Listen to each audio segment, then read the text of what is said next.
Happy Sunday, Bears fans. Harrison Graham here with another video for you guys. Hope you guys have enjoyed your weekend. Bears did have another practice today. Not going to focus too much on that practice, but rather on N'Keal Harry, who left yesterday's practice with an injury. It looked serious. We didn't know how serious it was, but there appears to be some level of diagnosis, although a final diagnosis is not in yet, as he is going to see a specialist, according to Rapoport. A couple of hours ago, Jeremy Fowler of ESPN says the injury is serious. Don't know the full severity of the injury because he is going to see that specialist. Rapoport of NFL Network added in the last hour or so that it could be potentially a high ankle sprain, which quite frankly might be the best scenario. But even then, a high ankle sprain is typically about 6 weeks because normal ankle sprain's 2 to 4, but that high ankle sprain typically suggests ligament damage, which means it takes more time to recover from that. And obviously, if we're talking 6 weeks, that's putting it into the regular season, probably missing a game or two at this point, because even when he comes back, got to ramp back up again. So yeah, if he's got a high ankle sprain, probably going to miss some time. Could be a candidate to start the season on short-term IR.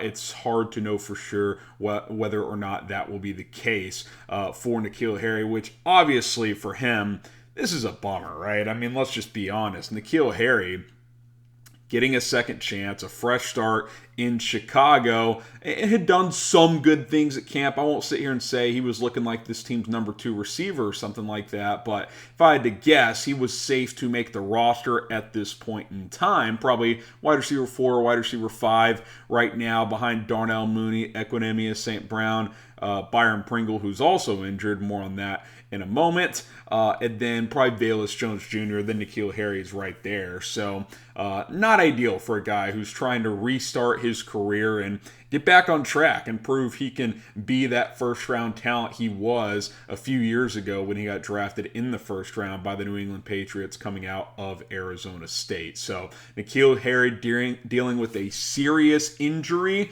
No final diagnosis, but sounds like it could be a high ankle sprain. Better that than a fracture. You're talking about a fracture, you're talking about 8 to 12 weeks. So that could be a silver lining for the Bears wideout if that ends up being the case. Let me know in the comments how upset is this for you for N'Keal Harry being injured. Are you upset? Type Y for yes, type N for no. Obviously, it's upsetting, so I'm going to type my Y for yes. After this YouTube ad break hits on YouTube, we're going to explore some potential receivers that the Bears could sign or trade for to help bolster that unit with N'Keal Harry and Byron Pringle banged up. Y for yes, N for no. How upset are you upset that N'Keal Harry went down with this injury? All right, like I said, obviously upset. N'Keal Harry injury. If more details come out, we'll have you covered. But with him going down, Byron Pringle missing at least week, 2 weeks, 3 maybe, according to Matt Eberflus, with a quad injury, I think the Bears could explore the wide receiver market here, potentially. Now, again, neither of these two sound like season ending. In Harry's case, it's not a guy like, oh God, you've got to replace N'Keal Harry because he was going to play a major role. I don't necessarily think that was going to be the case. But with Pringle, I mean, he was potentially going to be your number 2 receiver, and he could still be that. It sounds like he could be back before week 1. But the point I'm making is I could see a scenario where the Bears go out, work out some receivers, and potentially sign one, if nothing else, to have depth at camp, or if they want to just bolster the unit as a whole during the regular season as well. Going to look at a couple trade targets, then we'll look at some free agents. 3 trade targets that could be out there. I'll start with the biggest long shot one, but a player that has been connected to trade rumors and I think in the right scenario could get dealt. That is Tyler Lockett with the Seattle Seahawks. Lockett had been connected to trade buzz earlier in the offseason. His contract became more tradable for Seattle after the June 1st day came and went because his contract has less of a dead cap penalty for Seattle after that. Obviously, we're in August now. And with the Seahawks securing DK Metcalf for a 3-year extension, maybe they're thinking, okay, we've got DK. Yes, we're going to rebuild here, but with Tyler Lockett about 30 years old now, maybe it makes sense to trade him while the value is still there. Probably a second-round type of pick, maybe a third to secure Tyler Lockett in a trade.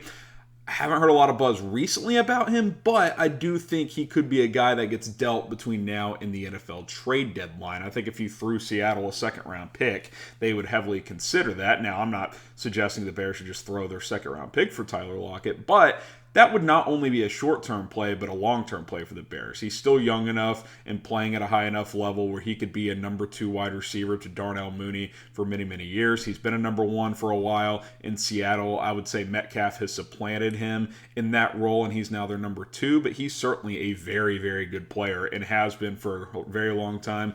Good route runner, consistently gets open. He also has return value as well. I've always liked Tyler Lockett a lot. I watched him a lot at Kansas State back in his college days, also living down here in Big 12 country. So I would be very interested in him. Would you trade a second-round pick for Tyler Lockett? Type T for trade, or you can type P for pass. A couple more lesser guys, roster bubble guys that maybe you throw a 2023 7th or conditional 7th, similar to the N'Keal Harry trade. Jalen Reagor, Darius Slayton. Reagor has a connection to the Bears front office and Ian Cunningham, the assistant GM who came over from Philly. He obviously has not worked that well with the Eagles. But he's got some speed, some vertical threat ability. Maybe they feel like a second chance of fresh scenery could kind of jumpstart his career. Darius Slayton, who had a good couple of first years in New York, was not very good last year at all. They have a new regime. He's been kind of up and down in training camp. He's probably on the roster bubble also. So yes, you could wait if one of them gets cut, but if you want to go the route they did with N'Keal Harry and be like, okay, yeah, they could get cut, but I want to guarantee that we get this guy. You throw that one of those teams a 7th-round pick, that could be an option also. Please subscribe to the channel if you want more Bears news and rumors throughout training camp. We will continue to have you covered on this show. We've been doing multiple videos a day, several days in a row, a lot of at-home videos because I just want to keep you guys informed with the latest Chicago Bears news and rumors. So go ahead and subscribe. The road to 50,000 subs is here. And by the way, this Saturday, I should say, 6 days away, our first watch party of the season, preseason game against the Chiefs. We will be live breaking down the entire action here on Bears Now. All right, let's go to some free agent targets now. Will Fuller, we'll kind of go rapid fire here. Fuller, vertical threat, good speed, can test secondaries downfield, major injury history. Throughout his career, he plays about 60% of games per year on average. That's a very low number. Only played in 2 games last year. Has had trouble staying healthy. But if you need someone in the short term, maybe he comes in healthy, and even if he's not healthy the whole year, maybe at the start of the year he's healthy, and he helps you bridge that gap. And if he does stay healthy, I think he could be a pretty good fit with Justin Fields, whose biggest strength is his downfield throwing. So I'm intrigued by him. I don't know how teams feel about his medical situation. I gotta think there's question marks within front offices because he remains unsigned. The player I would probably be most interested in signing is Emmanuel Sanders. He's older, 34, 35, but still productive, good route runner, can play slot or outside. Obviously, he's not a big body guy like N'Keal Harry, so not a natural pure replacement there. But he's honestly just like a better Byron Pringle, if we're being completely honest. They have similar roles, mostly slot guys that can also play on the outside. So I'm intrigued by him. T.Y. Hilton, obviously Matt Eberflus is a defensive coach, but he would know him from his time in Indy. It sounds like he would still be open to his playing career. I don't know if that's only with the Colts, but some interest there. I still think he's got enough in the tank to challenge some defenses downfield. DeDe Westbrook could be a name to monitor, especially if the Bears want to go with a lesser commodity, considering these aren't season-ending injuries. Westbrook had a good start to his career in Jacksonville, kind of fell behind the wayside a little bit. Recently worked out with the 49ers, but still a young player that has some upside. And then Cole Beasley, kind of lesser type of guy here because he's strictly a slot player, and he doesn't really fit the athletic profile that the Bears are looking for right now. They want explosiveness, yards after the catch. Beasley's more of that safety valve slot guy. Good route runner, gets open, clutch third down type of player, but he is strictly a slot, and once Pringle's back, it's like, okay, where does Beasley fit? I'm not so sure, but he is a name out there to consider. Okay, 3 players that are either long shots or players not to target, but names that are available. Odell Beckham Jr., I won't spend much time. He wants to play with a contender, and he's not healthy right now, so he doesn't help you right now for these 2 injured guys in Harry and Pringle. Antonio Brown, yeah, I'm going to pass. Before you guys ask about Antonio Brown, just want to get it out there. I do not want AB on this team right now. Any team that's going to consider him, it would have to be midseason signing, contender, desperately needs a receiver. Bears are not in that situation right now, so I'm going to pass on AB.